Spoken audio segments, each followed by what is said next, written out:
श्रीमान नारायण साहब, श्रीमान। मैं ये जानना चाहता हूँ जी कि त्रेता युग में युद्ध के दौरान लक्ष्मण जी मूर्छित हुए थे, उनको हनुमान जी ने बताया था। जी इसमें प्रश्न बनता है कि भरत जी कब मूर्छित हुए थे हाँ और किससे लड़ाई हुई थी और किसने बचाया था। जी इसके साथ साथ महाराजा दशरथ कैकेयी को बहुत प्यार करते थे, हाँ कैकेयी बहुत ज़्यादा प्यार करते थे जी और वो भी बहुत मानती थी और रामचंद्र जी को बहुत मानती थी वो। जी लेकिन दुर्भाग्य ऐसी क्या बात थी, इतनी निष्ठुर हो गई कि अपने दशरथ को मरने के लिए बात कर दिया और अपना वरदान मांग लिया। वरदान मांगा, ये बड़ी अजीब बात है, क्या कारण? जी सर, तो उसको सुनने के लिए, समझने के लिए दोनों प्रश्नों को हम एक कर रहे हैं, समाहित कर रहे हैं। सबसे पहले तो आपका प्रश्न है कि लक्ष्मण को मूर्छा लगी तो हनुमान जी ने बचा लिया है, ये घटना लंका की है। कहीं कहीं तो ये घटना है कि रावण ने मूर्छा किया था, मूर्छित रावण ने किया था, मेघनाथ ने नहीं। वाल्मीकि जी हमारे लिखते हैं, अगर हम किसी अन्य रामायण पे न जाएं, तो रावण ने मारा था ऐसा बाण कि लक्ष्मण मूर्छित हुए थे। लेकिन कहीं कहीं आता है कि शक्ति बाण लगा है मेघनाथ के द्वारा और हनुमान जी संजीवनी बूटी ला करके फिर बचा दिए सुकर्ण वैद्य के द्वारा। अब ये तो घटना है लंका की, लेकिन जो भारत की घटना आती है वो सर ऐसा है कि जब सीता का स्वयंवर हुआ था, तो सीता के स्वयंवर में लाखों दैत्य, लाखों देवता, लाखों महाराजा धीराजा सब आए थे सीता के स्वयंवर में उनसे शादी करने के लिए, लेकिन किसी से धनुआ हिला तक नहीं, उठाने की बात छोड़िए। लेकिन जब प्रभु श्री राम जी 12 वर्ष की उम्र में, छोटे से उम्र में धनुष को उठा करके बाएं हाथ से और प्रतिज्ञा चढ़ाकर फौरन खंडित करते हैं, और जब स्वयंवर में इनकी शादी हो जाती है तो समस्त वहां के जितने राजा महाराजा हैं सब जलने लगते हैं और उसी समय प्रतिज्ञा करते हैं कि यार जिसके लिए हम लोग आए, ये स्वयंवर सालों चला था, एक दिन नहीं चला था। श्री राम जी तो अंत में पहुंचे हैं, शादी करके निकल लिए हैं और अकेले ही नहीं किए, लक्ष्मण का भी करवा दिए, भरत का भी करा दिए, शत्रुघ्न का एक ही घर में चारों लोगों की शादी हो गई। स्वयंवर प्रक्रिया लंबी चली है स्वयंवर प्रक्रिया, कोई उस स्वयंवर के उस प्रतिज्ञा को पूरा कर ही नहीं पा रहा था। और प्रश्न ये बनता है सर कि जब धनुष इतना वजन था, कई लोग कहते हैं कि राम तो चलो राम जो है नारायण है उठा लिए, सीता जी लक्ष्मी है उठा ली, तो आखिर में ये वहां तक धनुष पहुंचा कहाँ था, कैसे पहुंचा?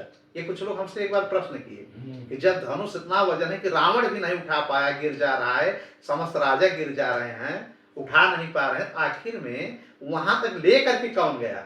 इसके पीछे यह है कि सर 500 बैल लगे हुए थे और पूरा रथ लगा हुआ था और बड़ा सा पहिया था जिस पे वो धनुष रखा गया था।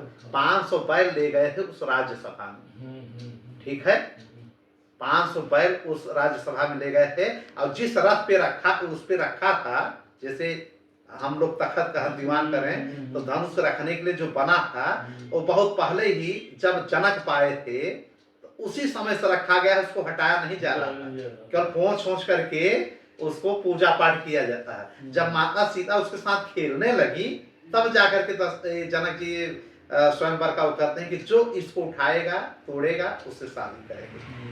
तो धनुष को किसी ने कभी उठाया ही नहीं, जैसे रखा है वैसे रखा, बैलों को लगा करके उसको वहां तक पहुंचा दिया गया था। अच्छा, दूसरी चीज, जब ये राम जी शादी करके चले आते हैं अपने अयोध्या, फिर दीपावली का समय होता है, जैसे हम लोग कहते हैं सर ना, एक मैंने प्रसंग बनाया है कि दीपावली पे कहते हैं कि राम को जैसे मनाया जाता है, ऐसा नहीं है। दीपावली जनक के समय और दशरथ के समय भी मनाई जाती थी। जब पहली दीपावली पड़ा तो राजा जनक ने अपने मंत्रियों और अपने सचिव, अपने सैनिकों को अयोध्या भेजा, तो केवल अपने बेटी को नहीं बुलाया कि सीता को लाइए, उन्होंने सबको निमंत्रण दिया कि राजा आप समस्त परिवार सहित दीपावली हमारे घर पे मनाइए। तो दशरथ जी अपने समस्त पत्नियों के साथ, अपने राज दरबारियों के साथ और अपने 4 बेटों के साथ जाते हैं दीपावली पे, वहां दीपावली मनाते हैं मिथिलापुरी में, ठीक। तो जैसे आजकल लोग दीपावली पे कहते हैं राम, तो खंडन में पहले भी कर चुका हूँ प्रसंग में, तो उस समय भी दीपावली मनाई जाती है। दीपावली का ये प्रचलन बहुत पहले से है, जो हमने बताया। राजा बलि को उसी समय वामन भगवान ने जिस समय पाताल का राजा बनाया है, उस समय दीपोत्सव मनाया गया, दीपक का उत्सव मनाया गया। दीपावली उस समय से भी मानी जाती है। अब दीपावली के अनेक कारण हैं, वो ऑलरेडी मैंने प्रसंग बता दिया है। अब हम आते हैं, जब वहां पे दीपावली में काफी समय रहे, दीपक का इनका स्वर्णमय पूरा दीपक लेके प्रभु का सब पूजा पाठ किए, सब कुछ किए, कई महीने वहां पे ये लोग रहे।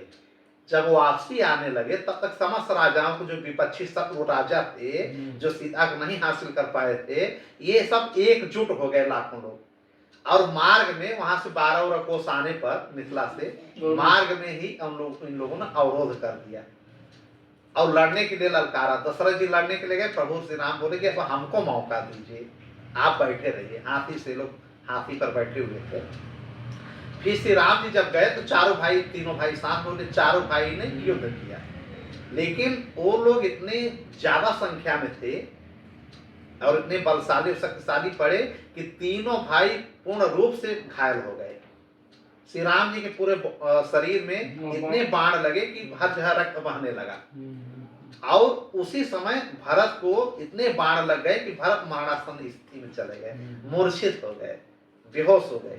और जब प्रभु ने देखा कि सब सेना भागने लगी है और भरत मेरा भाई मूर्छित हो गया है, अब लगता है मर न जाए, तब इन्होंने अपने ऐसे दिव्यास्त्र को निकाला कि तत्काल जितने राजा थे 2 बाण से सब सूखे हुए होकर के उसी बाण में बैठ के पत्ती जैसा समुद्र के किनारे फेंक दिया। सब पता ही नहीं चला, सब हवा बताते वायुवास्त्र को भेजा उन्होंने, वायुवास्त्र से सब हवा में बह गए। ये सीता स्वयंवर के साल के बाद की घटना है, जब दीपावली को वहां से लौट करके आ रहे हैं। अब सारे जितने इनके राजा, इनके विपक्षी है, सब चले तो गए राम जी की लीला से। अब दशरथ जी देखे कि हमारा पुत्र वास्तव में तो बहुत अलग है, ये लगता है कोई अवतार है प्रभु का। उनको मालूम तो पहले से भी था, लेकिन आभास होता है हर बार, ज्ञान होता रहता है कि यार जहाँ पे सब मर रहे हैं, हमको भी चोट लगा, सबको लगा, अपना खुद चोटिल है, और 2 बाण से लाखों लोग गायब, उड़ गए सब। लेकिन भरत मूर्छित हो गए, तो प्रभु ने कहा लक्ष्मण से कि लक्ष्मण तुमको चलने फिरने लायक हो? कहा हाँ भैया चलने फिरने। कहा बगल में एक आश्रम है मुदगल ऋषि का, मुदगल ऋषि का, उनकी पत्नी वहां पे पत्नी के साथ अपने शिष्यों के साथ वहां को रहते हैं, बगल में ही है। जा करके वहां से संजीवनी बूटी लेकर के आओ। देखिए संजीवनी बूटी, इसका मतलब मुदगल ऋषि के आश्रम में भी उपस्थित था। इनके मुदगल ऋषि की पत्नी का नाम था सुमति। सुमति भी लक्ष्मी की बहुत बड़ी भक्त थी, और मुदगल ऋषि राम के भक्त थे, नारायण के। मुदगल ऋषि समाधि में बैठे थे, जब लक्ष्मण जाते हैं संजीवनी बूटी मांगते हैं, तो उनके जो ब्रह्मचारी या जो उनके शिष्य रहते हैं टाल देते हैं कि नहीं, मुदगल ऋषि के बिना आदेश का यहाँ से कुछ नहीं ले जा पाओगे। तो लक्ष्मण जी वापस चले जाते हैं। राम जी को बड़ा क्रोध लगता है कि भाई मेरा मर जाएगा, मूर्छित हो गया है, इसको तत्काल संजीवनी की जरूरत है, जाओ किसी भी हालत में लेकर के आओ, लेकिन बाण मत चलाना।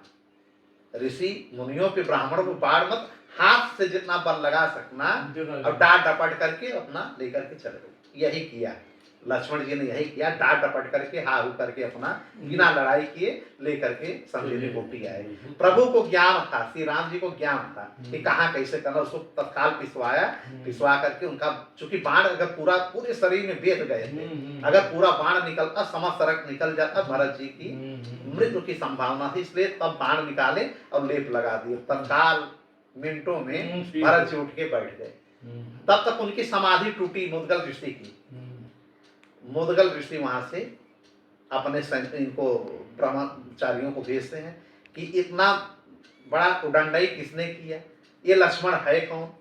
देखिए लीला, लक्ष्मण कौन है? जाओ जिसने आदेश दिया हो उसको मेरे पास हाजिर करो।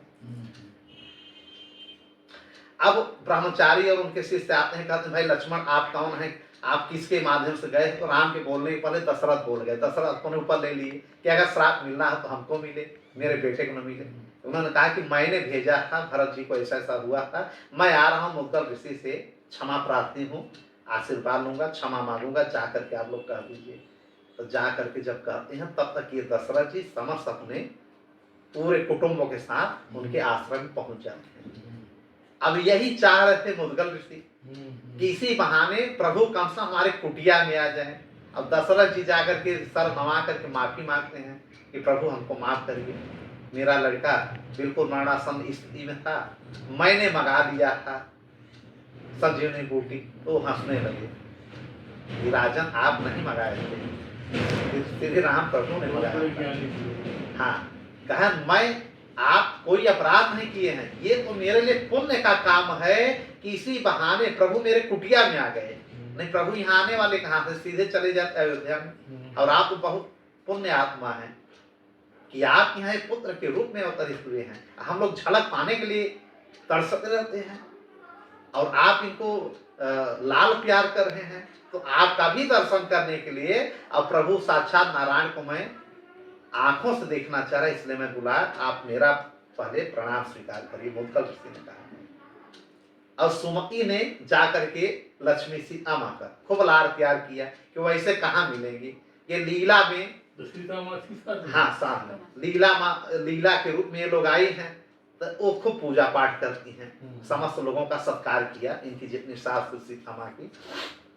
अब यहाँ पे जो आपका दूसरा प्रश्न है हम ला रहे हैं कि कैकेयी से इतना प्रेम होने के बावजूद भी कैकेयी ने ऐसा वरदान मांगा कि दशरथ जी कहते रह गए कि अगर राम जी वनवास जाएंगे तो मेरे प्राण निकल जाएंगे, लेकिन वो निष्ठुर हो गई कैकेयी। अब बोली कि नहीं, मुझे ये वरदान चाहिए, चाहे आप मरना हो आप मर जाओ। यही प्रश्न है ना। तो अब यहीं पे मुद्गल ऋषि से यह पूछते हैं दशरथ जी कि आप तो बहुत ज्ञानी हैं, मैं अपने श्री राम के भविष्य के बारे में जानना चाहता हूँ। वो बोल नहीं पाए, तब तक मुद्गल ऋषि ने कहा कि मैं आपकी भावनाओं को, आपके अंदर की आवाज को मैं समझ गया, यहाँ सबके सामने मैं नहीं बताऊंगा, अकेले में चलिए। तो अपने तुलसी का जो वृंदा का जो है, जो वहां पे बगीचा रहता है, वहां ले जाते और सारी घटना राम की ये बताते हैं। यहाँ तो बताते हैं कि राम जी जब बन जाएंगे उसके 6 दिन के बाद आपकी मृत्यु हो जाएगी दशरथ जी। ये बात कहा। और ठीक जब ये 24 वर्ष इनका बर्थडे होगा, जो जन्मदिन होता है, समझ रहे हैं, 24वां जन्मदिन जैसे डाकेगा, उसके 1 दिन बाद आप इनको युवराज बनाएंगे और उसके 5 दिन बाद आप मृत्यु को चले जाएंगे। सब बता दिया। तो कहा 24वां, इसका मतलब अभी 11 साल समय, मतलब वो 13 साल उस समय उनकी उम्र, 14वां लगा था, 10 साल और अब इनको ये समझ गए कि हमारा समय आ रहा है। कहा ऐसा क्यों होगा? तो कहा आपकी रानी कैकेयी उसका कारण बनेगी।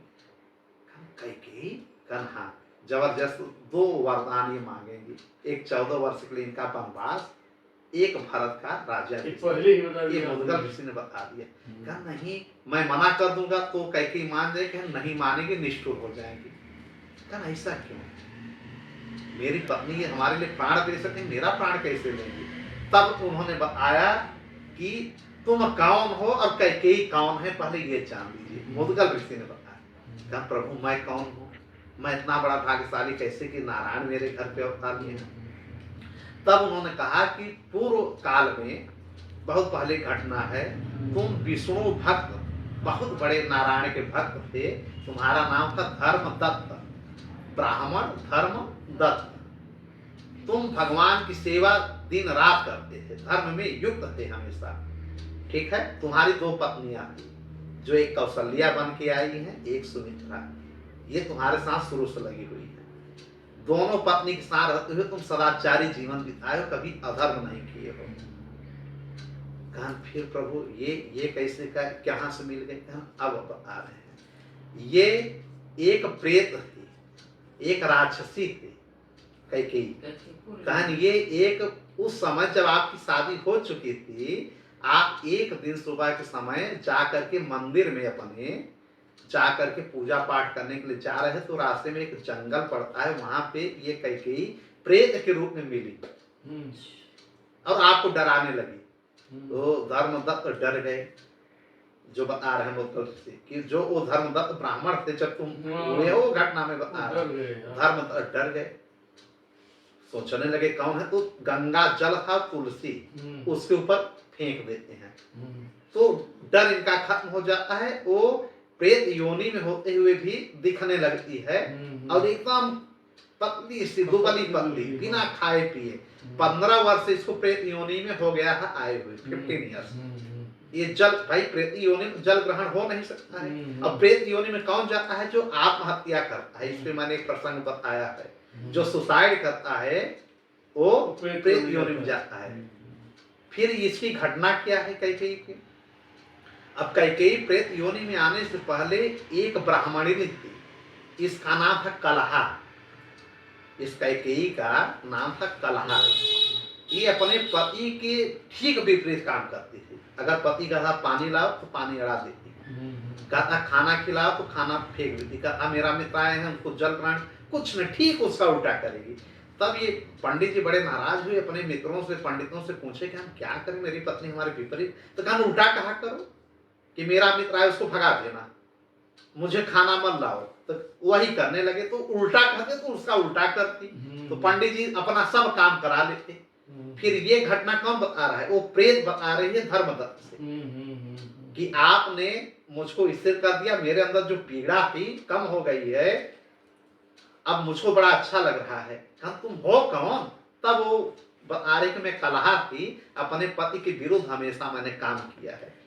एक बार जब इनके पिता मर गए तो मैं सोच रही कि पिंडदान वगैरह कुछ ब्राह्मण भोजन वोजन तो कराऊंगी नहीं, तो उन्होंने आकर के कह दिया कि सुनो मेरे पिताजी मर गए, पिंडदान करने की जरूरत, किसी को ब्राह्मण को खाना नहीं खिलाना है। तो मैं 18 ब्राह्मण को भोजन करा दी। उन्होंने कहा पहले मुझे खिलाओ तब ब्राह्मण को खिलाना, तो मैंने पहले ब्राह्मणों को खिलाया। फिर अंत में हमारे पति ने कहा हम खाना नहीं खाएंगे, तो हमने जबरदस्ती उनको खिलाया। इस प्रकार से वो अपना सारा काम करा लेते थे। मैं समझ में नहीं पाती थी, लेकिन उन्होंने एक गलती कर दिया कि जो भोजन बच गया था भंडारे का, उन्होंने उनके मुख से निकल गया कि इसको गंगा जल में फेंक आना, कुत्ते कौवे न खाएं। उनसे सही निकल गया और मैं गंगा जल में न जाकर के मैं जाकर के नाले में फेंक आई। अब जब मैं नाले में फेंक आई तब उनको पता चला, तो वो हमसे बहुत नाराज हुए और ये बोले कि नाले में फेंक आई तो अब ऐसा मत करना कि जा करके उसको लाओ और धुल करके पानी से फिर गंगा जी में प्रवाहित कर दो, ऐसा मत करना। तो मैंने वैसा किया भी, लेकिन इस प्रक्रिया से हमारे पति हमसे बहुत नाराज हो गए। मेरा परित्याग उन्होंने कर दिया और दूसरी शादी कर लिया और हमको बिल्कुल विमुख कर दिया। मैं अकेले जंगल में घूमते टहलते मैं अपने कार्य से बहुत घृणित हुई और मैंने आत्महत्या कर लिया। वो कह रही कलहा कि मैं आत्महत्या कर ली, और जब आत्महत्या कर ली हूं तो मैं जब वहां पे गई, यमदूत हमको लेकर के गए, तो चित्रगुप्त नाम के जो वहां पे मिले, यमराज ने पूछा इसके साथ क्या किया जाए, तो बोले कि इन्होंने इतना पाप किया है कि इनको तो कई योनियां मिलेगी। लेकिन प्रभु जो आत्महत्या कर लिया तो पहले तब इनको प्रेत योनि में जाना पड़ेगा, इसके बाद 3 योनि में इनको और जाना पड़ेगा। एक बनेगी बकुला, एक बनेगी सुअर, एक बनेगी बिल्ली। चित्रगुप्त ने कहा ऐसा क्यों? चूंकि पति से छिपा करके बिल्लियों जैसा ये पहले भोजन कर लेती थी, छिपा करके, तो ये बिल्ली बन जाएगी। मीठा बनाती थी, कोई खाना बनाती थी, खा लेती थी, पति को नहीं देती, तो ये अपनी ही विष्ठा खाएगी, बकुली बनेगी। बगुला क्या करता है? अपने विष्ठा को खाता है और ये पति की हर बात में द्वेष करती, जो भी करते हैं नखरा, इनके बड़ा हमको समझा रहे हैं। ऐसे करने वाले को सुअर बनना पड़ता है। जो सर यहाँ सुअर टहलते हैं ना, ये सब पूर्व जन्म की स्त्रियां, चाहे जेंट्स बन करके सुअर पैदा हो, चाहे सुअरी बन के पैदा हो। जो बगुला बगुली है, ठीक है, जो बिल्ला बिल्ली है, इनको देख लीजिए, समझ लीजिए कि पूर्व जन्म में किसी की स्त्री रही होंगी और किसी कारण से नरक भोगने आई। कई नरक हैं, सबका उल्लेख बाद में कभी करेंगे, जैसे इस प्रकार से हुआ। लेकिन सबसे पहले चित्रगुप्त ने यमराज से कहा कि इनको इस प्रेत योनि में भेजो। 15 वर्ष हमको हो गया है, आपने मेरी मुक्ति दिला दी है, पूर्ण रूप से मुझको मुक्त कर दो, आपका बहुत बड़ा एहसान रहेगा। फिर धर्मदत्त ब्राह्मण ने आचमन किया, भगवान नारायण का नाम लिया, ओम नमो भगवते वासुदेवाय, का 12 अक्षर का जो मंत्र है, ओम नमो भगवते वासुदेवाय, कहते कहते इन्होंने उसके ऊपर जल को छिड़का और पूर्ण रूप से एक अप्सरा बन गई जो यो प्रेत में थी। और उन्होंने कहा कि मेरा जो पुण्य है आधा पुण्य इसको लग जाए, तो आधा पुण्य लग गया और अप्सरा बन गई। और बोले कि जो 3 योनि में जाने वाली है उस 3 योनि से इसको मुक्ति मिल जाए। देखिए प्रभु के प्रताप में, प्रभु के भक्त में कितना पावर है सर, कि उसके 3 योनि में जो नर्क में जाना है, रोक दिया उन्होंने। बिल्ली बनना है, सुअर बनना है, उसको रोक दिया। ये है भगवान के भक्त का पावर, भगवान की बात ही छोड़िए। और उसी समय दिव्य आत्मा के रूप में 2 पार्षद 4 हाथ लिए हुए एक रथ से ऊपर से आते हैं और इनको कलहा को उसमें बैठा लेते हैं। अब ये देखते ही रहते हैं धर्मदत्त की, ये भाई ये क्या है, हम वैसे हैं और ये। तब उन लोगों ने इनसे प्रणाम भी किया। अब बोले कि आप नारायण भगवान विष्णु हैं? क्या नहीं, हम लोग वैसे दिखते हैं, हम उनके दूत हैं, पार्षद हैं। भगवान ने कहा है कि आप भी आपसे बहुत प्रसन्न है जो आपने आधा वरदान इनको दे दिया है, पूजा पाठ का जितना भी आपका फल है, तप है, तो भगवान ने आपको उसको कई गुना आपको वापस कर दिया है। यहाँ जरूर आप थोड़ा कष्ट झेल रहे होंगे, नश्वर शरीर है, लेकिन जब आप अपने पत्नी के साथ जब पृथ्वी धरा को छोड़ेंगे तो आपको वैकुंठ मिलेगा। यह कह करके चले गए। और धर्मदत्त की जब मृत्यु हुई तो वही उनकी दोनों पत्नियां वैकुंठ में गई और पुनः कौशल्या और सुमित्रा बन करके आई और ये कैकेयी बन के आई। जब जाने लगी तो इन्होंने प्रार्थना किया कलहा ने कि प्रभु एक और मेरे ऊपर एहसान कीजिए, आपने मेरा जीवन बचा दिया, अगले जन्म में मैं आपकी पत्नी बनूं। इनके मुख से निकल गया कि ठीक है, अगले जन्म में भगवान ऐसा कुछ करेंगे तो मेरी पत्नी बन जाए। वही पत्नी, वही कलहा पत्नी बन करके आई कैकेयी, मुद्गल ऋषि बता रहे हैं। तो कहा जब मैं इसके साथ इसका इतना बड़ा काम किया हूं तो मेरे मृत्यु का कारण क्यों बनेगी? तो कहा राक्षसी प्रवृत्ति, जो पति से व्यवहार इसका शुरू से चला रहा है वो व्यवहार मिटने वाला नहीं है। आपने देखा होगा रामचरितमानस में या रामायण में पढ़ा होगा सर, कि जब ये कहते हैं कि देखो वनवास छोड़ करके राजाभिषेक मांग लो, भरत को मैं राजा बना दूंगा, युवराज बना दूंगा, लेकिन अगर राम को वनवास हुआ तो मेरे प्राण निकल जाएंगे। तो ये कहती है ना कैकेयी कि प्राण निकल जाए हमसे नहीं मतलब है, इनको वन जाना पड़ेगा 14 वर्ष के लिए। चूंकि नियम है कि 14 वर्ष के लिए जो वनवास जाएगा उसको सब भूल जाएंगे। जैसे आजकल नियम है कि 12 वर्ष के बाद खतौनी प्यार का नाम नहीं माना जाएगा, कब्जा नहीं माना जाएगा। उसमें 14 वर्ष अगर आप राज्य में नहीं रहेंगे तो आप राजा नहीं माने जाएंगे। नियम के आप वो तो अलग बात है कि भरत जी राजा बने ही नहीं तो इनको बनना पड़ा। तो कैकेयी ने किस प्रकार से, तो उस समय दशरथ जी कहते हैं कि तुम वही राक्षसी हो ना जब मरने लगते हैं, मरने के पहले ही जब ये कहती है निष्ठुर होकर कि नहीं मुझको 2 वरदान चाहिए, 14 वर्ष का इनका वनवास और हमारे पुत्र का राज्याभिषेक, तो कहते हैं तुम वही राक्षसी हो ना जिसको पूर्व जन्म में मैं धर्मदत्त ब्राह्मण था, तुमको मैंने बचाया था, और तुम्हारे उस समय इस चाल में मैं फंस गया कि कह दिया कि तुम मेरी पत्नी बन जाओ। तुम्हारा उद्धार मैं किया, लेकिन तुम्हारी राक्षसी प्रवृत्ति अभी छूटी नहीं है। तुम मेरे मृत्यु का कारण बन रही, चूंकि तुम राक्षसी हो। जाओ जो चाहो करो, तुम्हारा दोनों वरदान तुम्हें मुबारक हो। तो इस प्रकार आपके दोनों प्रश्न का जवाब इसमें आ जाता है। ठीक, आगे फिर कोई प्रसंग होगा फिर उस पर चर्चा होगा। नारायण श्रीमान।